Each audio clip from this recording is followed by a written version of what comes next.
संपूर्ण राज्यभरात सगळ्या राज्यभरात त्या विषय असतोय तो नाशिकच्या कॅप्टन खराब यांचा. नाशिकमध्ये कॅप्टन खराब जे होते त्यांना पोलिसांनी अटक केलेली आहे.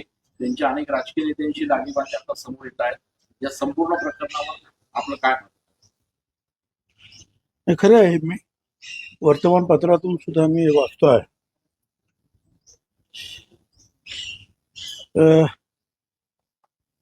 फारसं मला काय माहिती नाही या कॅप्टन थोरात बद्दल, पण माझे लोक सांगतात की आपल्याला पण काही लोक सांगत होते की त्यांच्याकडे जाऊन हातबीत काय ते अंकशास्त्र बघावं निवडणुकीचं वगैरे, पण मी काय गेलो नाही, जाऊ शकलो.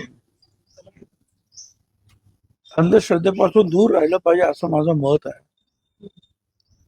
ठीक आहे, मंदिर आहेत, मंदिरामध्ये तुम्ही ध्यान धारणा करा, योगा करा, प्राणायाम करा, दर्शन घ्या. काही चांगलं काम करणारे सुद्धा जे आहेत गुरुजी वगैरे आहेत ते समाजाची सेवा वगैरे करतात. पण अशा काही लोकांमुळे जे आहेत मग ते सगळे एकजात बदनाम होतात. तर आता यांच्याकडे सुद्धा बरीच मोठी मोठी मंडळी येत होते. आता ज्या रुपाली चाकणकर त्या पुण्याच्या, त्यांना काय माहिती इकडे, त्यांना सुद्धा कोणीतरी तिकडे नेलं असेल. कोणी नेलं काय कल्पना नाही, पण नेलं असेल ना कोणीतरी. पण राजकारणामध्ये, समाजकारणामध्ये असलेल्या लोकांनी या सगळ्यांच्या बाबतीमध्ये मला असं वाटतं की काही सीमा आखून ठेवल्या पाहिजेत. कारण आपण जे करतो त्याचा सगळा परिणाम जो आहे हा आम जनतेवर होतो. कारण आम्ही लीडर आहोत, पुढारी आहोत. मग हे मंत्री जातात, मग आपल्याला जायला काय हरकत आहे, एवढं मोठं मनुष्य दिसतं. असा हा प्रभाव पाडण्याचे सुद्धा प्रकार खूप होतात. पण ठीक आहे, आता पोलीस चौकशी करतायत, त्याच्यामध्ये काय ते सत्य जे आहे ते बाहेर येईल. आणि त्यांनी जर आणखीन काही चुकीच्या गोष्टी केल्या असतील तर पोलीस त्या संदर्भामध्ये निश्चितपणे जे आहे कारवाई करतील. चाकणकरांचा विषय बघितला तर त्यांच्या संस्थांवरच त्या होत्या, त्यामुळे चाकणकरांचा विषय बघितला तर त्या खराच्या संस्थांवरच सदस्य होत्या चाकणकर, त्यामुळे त्या विरोधकांच्या टीकेच्या धनी ठरल्या. आहे ना, आता सतत आपण जायला लागलो आणि एखाद्याला मदत करायला लागलो की मग कोणतरी त्यांना आपलं संस्थेवर सुद्धा घेतातच. चला बाबा, मोठी माणसं आहेत, मोठ्या पदावरचे लोक आहेत, आपल्याला मदत होईल, आपल्या संस्थेला मदत होईल म्हणून घेतात. घेतला असेल त्यांना. महिला आयोगाचा राजीनामा घेण्यात आला त्यांच्याकडून, रुपाली चाकणकरांकडून. पक्षाच्या महिला प्रदेश अध्यक्ष पदाचाही राजीनामा घेतला जाणार असल्याची चर्चा आहे. असं हे सगळे निर्णय जे आहेत, शासकीय निर्णय जो आहे आयोगाचा, हा भाग शासनाबरोबर, गव्हर्नमेंट बरोबर येतो, ज्याच्यामध्ये मुख्यमंत्री सुद्धा आहेत. निर्देश देणारे, आदेश देणारे, माहिती देणारे, घेणारे, चौकशी, त्यांच्याबरोबर चर्चा करूनच उपमुख्यमंत्री जे आहेत ते निर्णय घेतील. आणि पक्षाच्या ज्या महिला अध्यक्ष आहेत या संदर्भामध्ये पूर्ण अधिकार जे आहे हे पक्षाला आहे, त्याच्यामध्ये शासन येत नाही.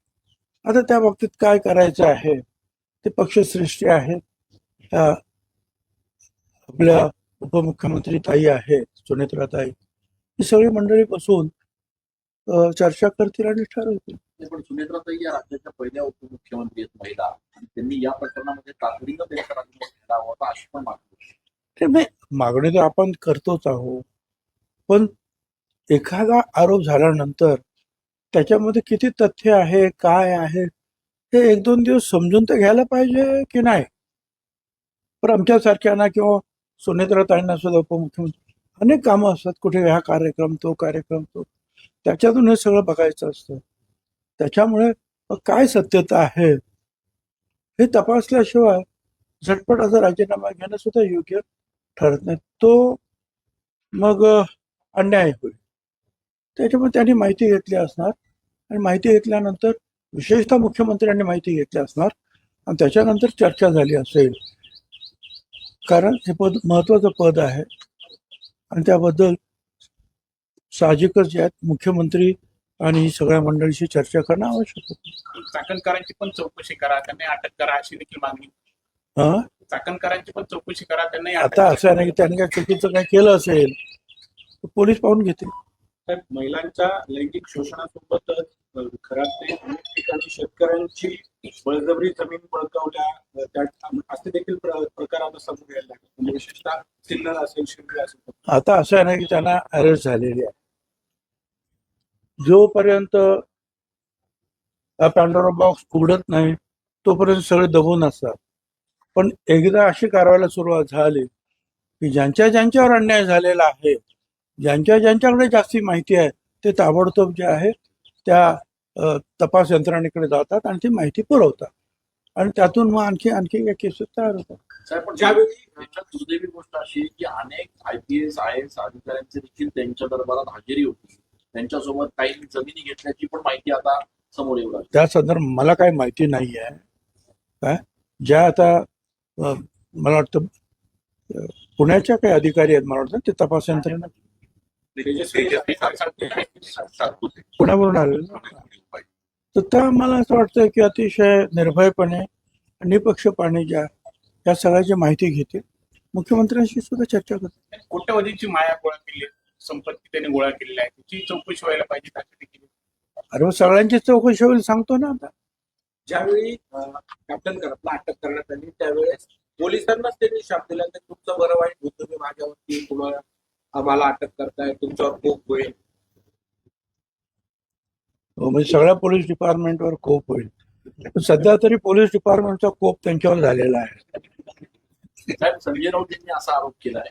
संजय राऊत म्हणतायत की भाजपचं सरकार उलटून टाकण्यासाठी तांत्रिक प्रयोग कॅप्टन खरातकडनं केले जात होते आणि म्हणून देवेंद्र फडणवीस यांनी त्यांच्यावर कारवाई. मला त्याच्यावर ते बोलले त्याच्यावर मी काय कमेंट करू काय इच्छित ना. अशा तंत्र मंत्राने जे आहे तर शासन जर उलथून टाकता आलं असतं तर देशातले अनेक शासन ज्या गव्हर्नमेंट जे आहेत त्यांच्या रोज उलटापालटी झाल्या असतील. साहेब, सिन्नर मधलं त्याचं जे संस्थान आहे खरंच त्या ठिकाणी दारणामधून पाणी देण्यात आलं की जे पाणी ऍक्च्युली मराठवाड्याला जातं. खास पाईपलाईनने ते पाणी त्या ठिकाणी आणण्यात आलं, त्यासाठी सरकारचाच निर्णय झाला. महाविकास आघाडीच्या काळात जी आर काढण्यात आला. महाविकास आघाडीच्या काळात जी आर काढला होता जलसंपदा विभागात. नाही असं अनेक ठिकाणी होतं, नाही असं नाही. अनेक चांगले जे आहेत या क्षेत्रात धार्मिक क्षेत्रात काम करणारे लोक आहेत, त्यांनी अनेकांना ज्या आता नोकरी दिलेली आहे, अनेक ठिकाणी पाणी नेऊन जे आहे तिथे चांगली शेती वगैरे करून फुलवलेली आहे आणि स्थानिक लोकांना सुद्धा रोजगार उत्पन्न करून दिलेला आहे. चांगली गोष्ट सुद्धा करतात. तर ती काही पहिलीच गोष्ट नसणार, अनेकांना दिलेली असतात. अशा शक्य असेल आणि पाणी असेल आणि तुम्ही जर मागितलं तर देतात ना परवानगी. त्यांना काय माहिती की हा मनुष्य काय करतोय. कुणाला आपण तो पाणी मागितलं त्याला देतो. आता तो बाहेर काय त्याचा उद्योग धंदा आहे ते अधिकारी काय त्यांना माहिती आहे. नियमात बसलं असेल त्यांनी दिलं असेल. हे सरकार शिक्षण मंत्री असताना शिक्षण खात्यातल्या सर्व बदल्यांची शिफारस बाबा करायचं असं संजय राऊत यांनी आवाहन. मला काही कल्पना नाही. त्यांना जास्त माहिती असेल ते यंत्रणेकडे देते. साहेब, युद्धजन्य परिस्थितीमध्ये आता नेमका काय परिस्थिती आहे? गॅस आणि एकूणच सगळ्यांचा तुटवडा जाणवत असताना आपल्याकडच्या खात्यामध्ये नेमकी काय होईल? असं आहे की या जिल्ह्याला 16 ते 18 तारखेपर्यंत 1,28,000 सिलेंडर्स जे आहेत ते प्राप्त झालेले आहेत.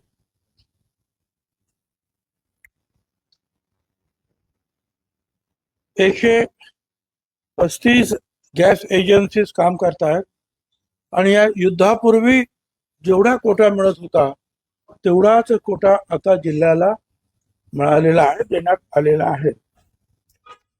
हे खरं आहे की कमर्शियल वापरासाठी, हे सगळं घरगुती वापरासाठी मी म्हटलं तर कमर्शियल वापरासाठी अजूनही सरकार, केंद्र सरकार विशेषतः काळजी घेते आहे. आणि म्हणून केंद्र सरकारने सुद्धा जे आम्हाला ऍडवायझरी दिल्या त्यातून जे आहे असं दिसतंय की आपल्या जिल्ह्यामध्ये 127 घाऊक आणि 3600 किरकोळ परवानग्या आहेत. ज्यांनी साठा केला किंवा काळा बाजार केला असा 3 ठिकाणी कारवाया केलेल्या आहेत. 7 लोकांना अटक झालेली आहे आणि 25,73,000 रुपयाची मालमत्ता जप्त करण्यात आलेली आहे. आता एक आहे की केरोसिन मध्ये बंद केल्यामुळं केरोसिन लोकांना पोचवणारी जी एक साखळी होती ती तुटलेली आहे. त्याच्यामुळे ज्या ज्या लोकांना आता पुन्हा हे काम करायचं आहे त्यांना आपण परवानगी देणार आहोत आणि म्हणून मग सरकारने आम्ही असा आदेश काढलेला आहे त्या सर्व जिल्हाधिकाऱ्यांना की ज्यांनी परवान्यासाठी नूतनीकरणासाठी अर्ज केलेले आहे ते सगळे मंजूर केलेत असे समजण्यात यावे. वेळ घालवू नये. सगळं नूतनीकरण जे आहेत परवानेधारक जे आहेत त्यांचं नूतनीकरण झालेलं आहे असं समजायचं आहे. नंतर आवेदन शुल्क, नूतनीकरण शुल्क, विलंब शुल्क हे सगळं माफ करावं असं सुद्धा सांगितलं. 2 वर्षापेक्षा आणि 5 वर्षापेक्षा कमी कालावधीच्या विलंबाची जी प्रकरणं जी आहेत ती गव्हर्नमेंटकडे येत होती त्या अशा प्रकरणावर जिल्हा स्तरावरच जिल्हाधिकाऱ्यांनी निर्णय घ्यायचा आहे. म्हणजे त्याच्यामध्ये आणखी वेळ जाणार नाही या सगळ्या गोष्टीसाठी. केरोसिन परवाने वारसाच्या नावे करण्याचे जे काही असे काही प्रलंबित असतील परवाने तात्काळ ते ताबडतोब वर्ग करण्यात यावे. ज्या गावांमध्ये किरकोळ केरोसिन परवाना धारक नाहीत त्या गावामध्ये रास्तभाव दुकानदार जे आहेत त्यांना हे काम देण्यात यावं आणि त्यांना परवाना देण्यात यावा. आता या बाबतीमध्ये जे सरकारने आणि भारत सरकारने सुद्धा आम्हाला कळवलं की अगोदर जे आहे हे स्वयंपाकाचा गॅस जो आहे घरगुती गॅस तो 100% पुरवायचा तो मिळतो आहे अशी माझी माहिती आहे. मग तो LPG असेल, PNG असेल, पाईपद्वारे. त्याच्यानंतरचा जो गॅस जो आहे हा शैक्षणिक संस्था ज्या सर्व त्यांना 100%, हॉस्पिटल शासकीय असतील खाजगी असतील 100%, शैक्षणिक सुद्धा खाजगी असतील सरकारी 100%, स्मशानभूमी 100%, वृद्धाश्रम 100%, अनाथाश्रम 100%. आणि ह्या ज्या कॅन्टीन्स आहेत मी पुढे ज्या सांगतोय संरक्षण क्षेत्राच्या कॅन्टीन्स आहेत, शासकीय आणि सार्वजनिक क्षेत्राच्या कॅन्टीन्स आहेत, रेल्वेच्या कॅन्टीन्स आहेत, हवाई वाहतूक करणाऱ्यांच्या ठिकाणी कॅन्टीन्स आहेत, पोलीस आणि तुरुंग यांच्या कॅन्टीन यांना 70% कोटा पुरवण्यात यावा. आणि मग औषध उद्योग, बीज प्रक्रिया, मत्स्यपालन, स्थलांतरित कामगार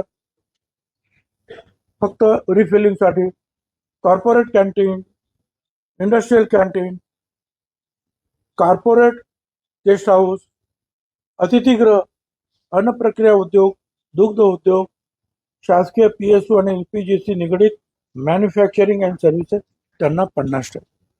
ह्या ॲडवायझरी ज्या आहेत ज्या भारत सरकारने आम्हाला कळवल्या त्या आम्ही सर्व जिल्हाधिकाऱ्यांना कळवलेले आहे. तूर्त तरी असं वाटतं की ठीक आहे की अधिक काही आता हा जागतिक प्रश्न आहे. हा फक्त का नाशिक जिल्ह्याचा किंवा महाराष्ट्राचा किंवा देशाचा. जपान पासून युरोप अगदी अमेरिकेत सुद्धा त्याचे भाव वाढले आणि युद्ध जे आहे अजून काही समाप्तीच्या मार्गावर आहे असं काही एकूण काही दिसत नाही. परंतु भारत सरकारनं काही वेळेला रशियाकडून, काही व्हेनेझुएलाकडून, काही इराणकडून, काही इतर ठिकाणावरून अशा ठिकाणून जास्तीत जास्त जे आहे या जे पेट्रोलियम पदार्थ जे आहे आणलेले आहेत इराणने सुद्धा त्या हॉर्मुझच्या खाडीमधून आपली काही जहाजं सोडलेली आहेत.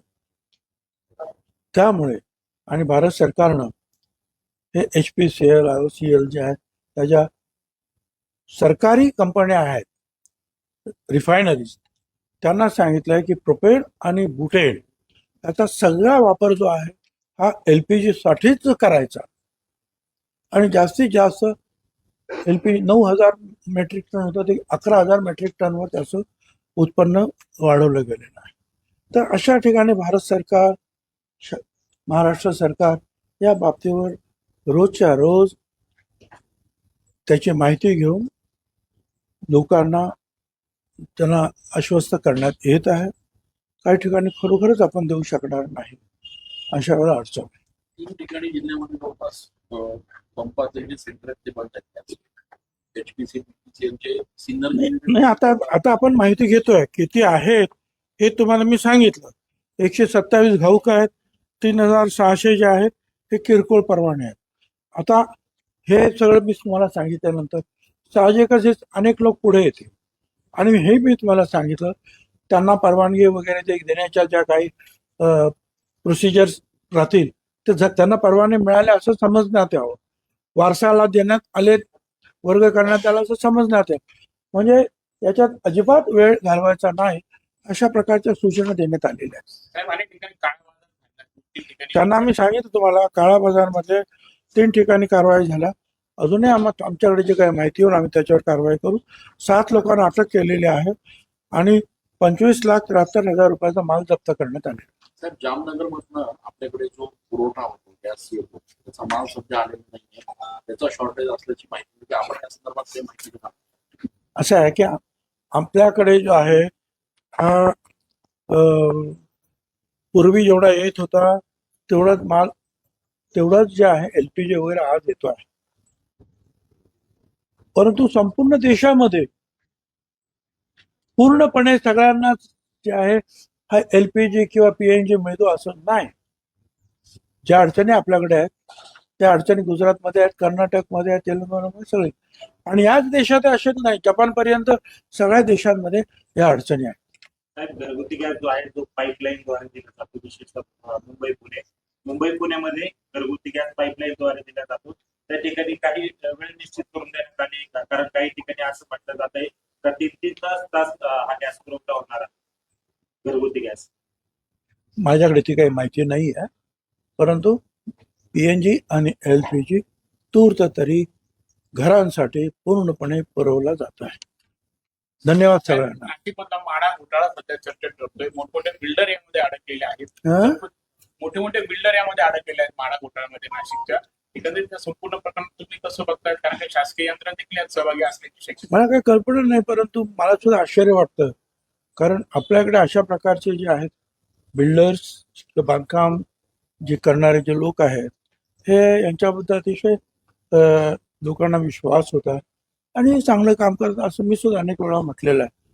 परंतु आता जी काही माहिती पुढे येते त्यामध्ये किती तथ्य आहे, किती खरं आहे ते आता सरकार आणि इतर सगळ्या यंत्रणा ज्या आहेत ते तपासून पाहतायत. आणि मला असं वाटतं की ह्या लोकांनी ज्या त्वरित जे सरकारला म्हाडाकडे देणं आवश्यक आहेत, जेवढे फ्लॅट्स वगैरे ते त्यांनी सुपूर्द केले पाहिजे किंवा त्याच्या बदली काय जो आहे पैसे वगैरे काय भरायचे असतील ते भरले पाहिजेत. पण त्यांनी ही गडबड केली आहे हे दिसतंय आणि ती अनेकांनी केले असं वाटतं. परंतु काही लोक असेही आहेत आम्हाला फोन करणारे की आमच्यात काहीच संबंध नाही आहे, आम्ही असं काही केलेलं नाही, तरी सुद्धा आमची नावं आलेली आहेत. तर त्यांना माझं एवढं सांगायचं आहे, पोलिसांना सुद्धा किंवा तपास यंत्रणांना, की असे जे लोक असतील ते जे सांगतात आमच्या याच्यात काही संबंध नाही ना, आम्ही काही केलेलंच नाही, त्यांना तपासावं आणि त्यांना जे आहे ताबडतोब जे आहे या तुमच्या इतर जे काही कारवाई आहे त्याच्यापासून दूर करावं आणि त्यांना त्यांचं काम करू द्यावं. साहेब, जिथे जे चुकलेले आहेत त्यांच्या बाबतीमध्ये तुम्ही कारवाई करा. पण परवानग्या देताना किंवा कागदपत्राची तपासणी करताना ही तर शासकीय यंत्रणानेच केली होती, तेव्हा यांच्या लक्षात आलं नाही का की असं काही? हो, यायला पाहिजे. ज्यावेळेला तुम्ही IOC वगैरे देता किंवा म्हणजे तिथे ऑक्युपेशन सर्टिफिकेट देतात विशेषतः त्यावेळेला सरकारची जी मालमत्ता यायला पाहिजे म्हाडाचे जे आहेत घर वगैरे ते आलेत की नाही पाहायला पाहिजे. ते न पाहता जर ऑक्युपेशन सर्टिफिकेट दिलं असेल किंवा इतर काही कम्प्लिशन सर्टिफिकेट दिले असतील तर त्याच्यासाठी मला असं वाटतं अधिकारी सुद्धा दोषी आहेत आणि मग ते सुद्धा कारवाईस पात्र ठरू शकतात. धन्यवाद. Thank you.